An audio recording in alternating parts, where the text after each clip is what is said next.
ధర్మ జిజ్ఞాసులకు శుభాశీస్సులు. ఈ వీడియో కేవలము నేను యజ్ఞోపవీతము ఉన్నటువంటి వారి కొరకు మాత్రమే తెలియచేస్తున్నాను. అంటే అన్యులని కించపరటం మా ఉద్దేశం కాదు. యజ్ఞోపవీత ధారణ అనేటటువంటిది పూర్వము వేదకాలం నాడు ప్రతి ఒక్కరూ కూడా ధరించే, కానీ దేశకాల పరిస్థితుల్ని దృష్టిలో ఉంచుకొని మార్పు చెందుతూ కేవలము బ్రాహ్మణ, క్షత్రియ, వైశ్యులకు మాత్రమే ఈ యజ్ఞోపవీత ధారణ అనేది నిర్ధారింపబడినది. కొన్ని వర్గములు వారు వేస్తారు, చాలా సంతోషం. అసలు ఈ యజ్ఞోపవీతము ధరించే పద్ధతి చాలా ఉత్కృష్టమైనటువంటి పద్ధతి.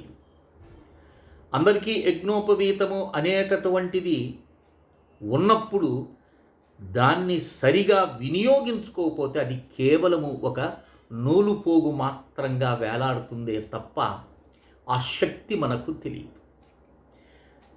అనేక మంది శ్రావణ పౌర్ణమి నాడు మాత్రమే యజ్ఞోపవీతాన్ని మార్చుకునేటటువంటి వారు కొంతమంది ఉంటారు, లేదా మధ్యలో ఇంకేదైనా అపశృతి దొల్లితే చేస్తుంటారు. ఇక్కడ నేను ఈ 2 వీడియోస్ చేస్తున్నాను. నేను ఈ యజ్ఞోపవీతం మొదటి భాగం, యజ్ఞోపవీతం రెండవ భాగం, ఈ రెండింటిని పరిశీలించి తెలుసుకొని అవకాశం ఉన్నప్పుడు అలా యజ్ఞోపవీతాన్ని ధారణ చేసే ప్రయత్నం చేస్తారని ఆశిస్తున్నాను.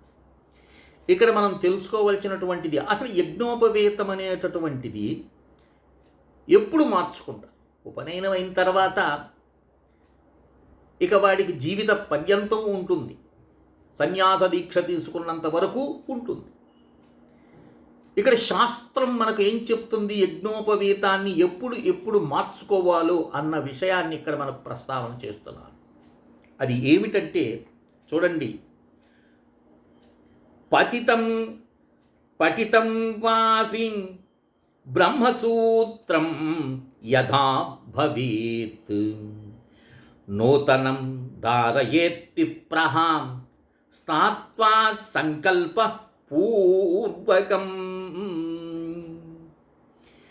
సంకల్పపూర్వకంగా యజ్ఞోపవీతాన్ని ధరించాలి అని ఇక్కడ మనకు చెప్తుంది. ఎందుకు ధరిస్తున్నాము అనేటటువంటిది తెలుసుకొని ఉండాలి. అలాగే ఎప్పుడు మార్చుకోవాలని చెప్తున్నాడు చూడండి.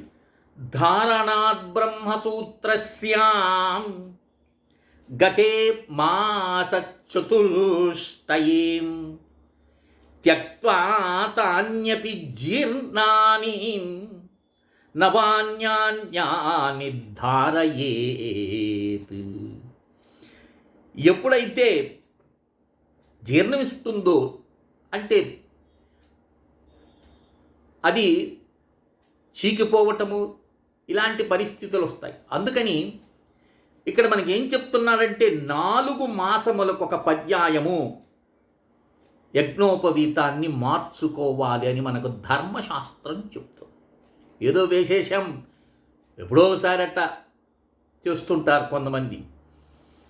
అలా కాకుండా ప్రతి 4 మాసాలకి ఒకసారి యజ్ఞోపవీతం. ఎంతసేపు పడుతుందండి? ఓ అరగంట పడుతుంది.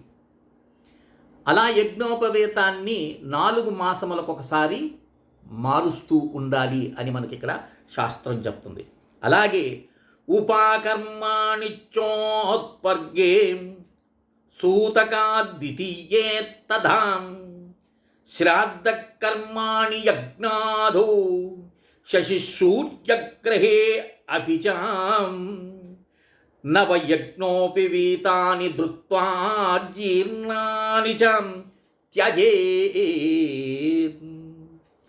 శ్రావణ మాసంలో శ్రావణ పౌర్ణిమ, జగ్జాల పౌర్ణిమ అంట కదండి, ఆ పౌర్ణిమ నాడు ఉపాకర్మ సమయంలో వేదాధ్యాయాన్ని ప్రారంభం చేసేటటువంటి సమయంలో, అలాగే అశౌచం తీరిపోయిన తర్వాత, అది జననం కానీ మృతం కానీ 11 రోజులతో అశౌచం పోతుంది. అప్పుడు మళ్ళీ యజ్ఞోపవీతాన్ని మార్చుకోవాలి. అలాగే సూర్యగ్రహణం, చంద్రగ్రహణము అని అదే చెప్తున్నాడు. శశి సూర్యగ్రహే అపిచాన్, గ్రహణం వెళ్ళిపోతుంది కదండి. ఆ గ్రహణం విడిన తర్వాత నూతన యజ్ఞోపవీతాన్ని ధరించాలి. అందుకే చెప్పాడు యజ్ఞోపవీతం పరమం పవిత్రం అన్నాడు.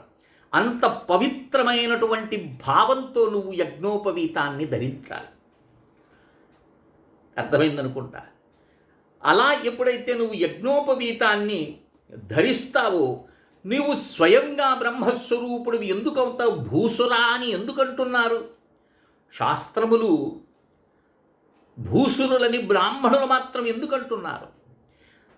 ఆ యజ్ఞోపవీత ధారణ చేసేటప్పుడు ఆ యజ్ఞోపవీతంలో ఉండేటటువంటి ఆ పోగులకు ఏ ఏ దేవతలని వారు తీసుకొచ్చి ఆవాహన చేసి ఒక పవిత్రమైనటువంటి బంధం ఏర్పడుతుందని. నిరంతరము నేను బ్రహ్మను, నేను ఆ అఖండ సచ్చిదానంద స్వరూపమైనటువంటి బ్రహ్మనాడి అని అంటారు. ఉపనిషత్ చెప్తుంది. ఎలా అంటే ఎడమ భుజం నుండి నాభి ప్రదేశాన్ని తాకుతూ, అలాగే కటి ప్రదేశాన్ని నుంచి వెనకగా వెన్నుపూసను అంటుకొని ఒక బ్రహ్మనాడి మనకు సంచరిస్తుందని ఉపనిషత్ చెప్తుంది. ఆ బ్రహ్మనాడిని నిరంతరం గుర్తు చేసుకునేదానికి నేను ఈ భౌతికమైనటువంటి శరీరంలో అఖండమైనటువంటి తేజస్సుతో విరాజిల్లేటటువంటి పరబ్రహ్మ స్వరూపులను, బ్రాహ్మణులను, బ్రహ్మజ్ఞానం అంటేదే కదండి. అలాంటి బ్రాహ్మణ్యంని నేను మాటి మాటికి గుర్తు తెచ్చుకుంటూ ఉండేటటువంటి దానికి ఇది ఒక మనకు సూత్రం అన్నాడు, యజ్ఞోపవీతం అన్నాడు. అలాంటి పవిత్రమైనటువంటి యజ్ఞోపవీతాన్ని ఇప్పుడు అర్థమైందా? 4 మాసాలకు ఒకసారి మార్చుకోవటం, అలాగే జనన మరణ శౌచం తర్వాత, అలాగే సూర్య చంద్ర గ్రహణములు వీడిన తర్వాత,